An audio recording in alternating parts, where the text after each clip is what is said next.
Hello everyone, स्वागत है आप सभी का आपके अपने YouTube channel unique GK by Arvind में। आज हम लेकर आए हैं अपनी कविता रुबाइया का भाग 2, जिसके कवि हैं फिराक गोरखपुरी। अगर आपने इस चैनल को अभी तक लाइक शेयर और सब्सक्राइब नहीं किया तो इस चैनल को लाइक शेयर और सब्सक्राइब जरूर करें। आइए शुरू करते हैं अपनी कविता रुबाइया।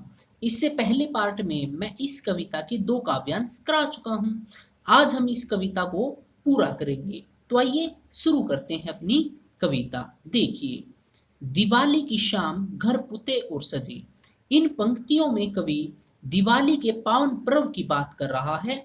हम सभी को पता है, जब दिवाली आती है तो हमारे मन में एक अजीब सी खुशी की लहर दौड़ जाती है। और हम क्या करते हैं, इस त्योहार पर हम बहुत समय पहले ही इसकी तैयारियां शुरू कर देते हैं और अपने घरों की लिपाई पुताई और उसकी सजावट पर ध्यान देते हैं।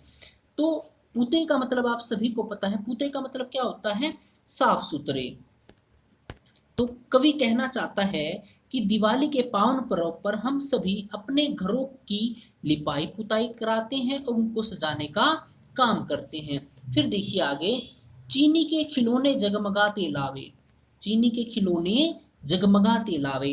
इस अवसर पर घर में रखे जगमगाते चीनी मिट्टी के खिलौने, चीनी मिट्टी के खिलौने जगमगाते लावे। जगमगाते हैं, लावे मतलब लाते हैं, लावे लाते हैं वो रूपवती मुखड़े पर। रूपवती का मतलब क्या है, सुंदर, जो अपने रूप से सुंदर हो वो क्या होता है, रूपवती। मुखड़ा चेहरा, पे पर एक एक नरम दमक क्या होता है, रौनक, हल्की चमक क्या होता है, हल्की चमक। अर्थात हल्की सी एक मुस्कान या रौनक चमक ला देता है।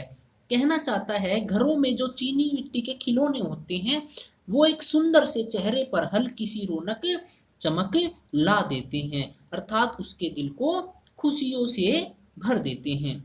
आगे देखिए, बच्चों के घरौंदे में जलाती है दिए। फिर देखिए माँ क्या करती है, अपने बच्चों के घरौंदे, घरौंदे क्या होता है, घरौंदे आप पता है, कई बच्चे छोटे छोटे बचपन में अपने खेले होंगे। मिट्टी या रेत से जो घर बनाए जाते हैं उसको क्या कहते हैं, घरौंदे। मिट्टी या रेत से बनाए जाए जो बच्चों के घर हैं उसको क्या बोलते हैं हम, घरौंदे। तो मैं माँ क्या करती है, दिवाली के अवसर पर वो माँ एक दिया अपने बच्चों के जो मिट्टी के घर हैं उनमें भी वो दिया जला देती हैं और उन्हें देखकर बच्चे बहुत ही खुश हो जाते हैं।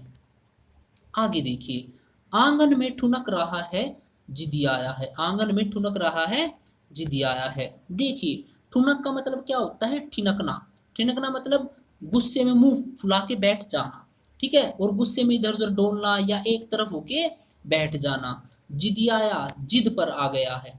देखिए कवि क्या कहना चाहता है कि एक छोटे से बच्चे का दिल किस पर आया है, चांद पर आ गया है और वो हट कर बैठा है उसे पाने की, इसलिए वो क्या कर रहा है, ठिनक गया है और इधर उधर मुंह फुलाकर घूम रहा है। देखिए, बालक तो है चांद पे ललचाया है। हई का मतलब क्या है ही। हई का मतलब है ही, ठीक है, ललचाया मतलब लालचाया है।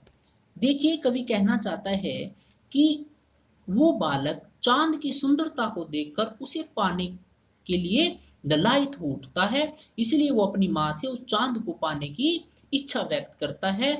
और उसकी माँ उसकी बात को नहीं मानती, बताती है बेटा ये संभव नहीं है। तो वो क्या करता है, आंगन में ठुनक रहा है, अर्थात वो गुस्से से मुंह फुलाकर बैठ जाता है और जिद पर अड़ जाता है। फिर देखिए, माँ उसे मनाने की बहुत कोशिश करती है परंतु वो नहीं मानता। फिर माँ क्या करती है, दर्पण उसे देकर कह रही है माँ। दर्पण आपको पता होगा, इससे सभी बच्चे भली भांति परिचित हैं, क्योंकि सबसे पहला काम क्या करते हैं, सुबह उठकर वे इसे देखने का ही काम करते हैं। तो दर्पण क्या है, आईना, शीशा। तो उसे शीशे में क्या करती है माँ, उस शीशे में चांद की जो परछाई है उसको दिखाकर माँ बोलती है, देख आईने में चांद उतर आया है। कहती है देख, इस शीशे में ध्यान से देख, आईने में देख, इसमें चांद उतर आया है, अर्थात इसमें देख चांद यहाँ पर दिखाई दे रहा है। फिर देखिए आगे, रक्षाबंधन की सुबह रस की पुतली। देखिए आप सभी को पता है सावन का जब महीना होता है उसके बाद जब घटाएं होती हैं, ठंडी ठंडी हवा चलती है, हल्के हल्के बादल छाए रहते हैं, तो उस समय सावन मास में क्या होता है, रक्षाबंधन का त्योहार आता है, जिसमें भाई बहन बहन क्या करती है, बहन अपने भाई की कलाई पर राखी बांधती है। रक्षाबंधन की सुबह रस की पुतली, रस की पुतली क्या होता है, रस की पुतली मतलब आनंद की सौगात, मीठा बंधन, जिससे खुशी मिलती हो।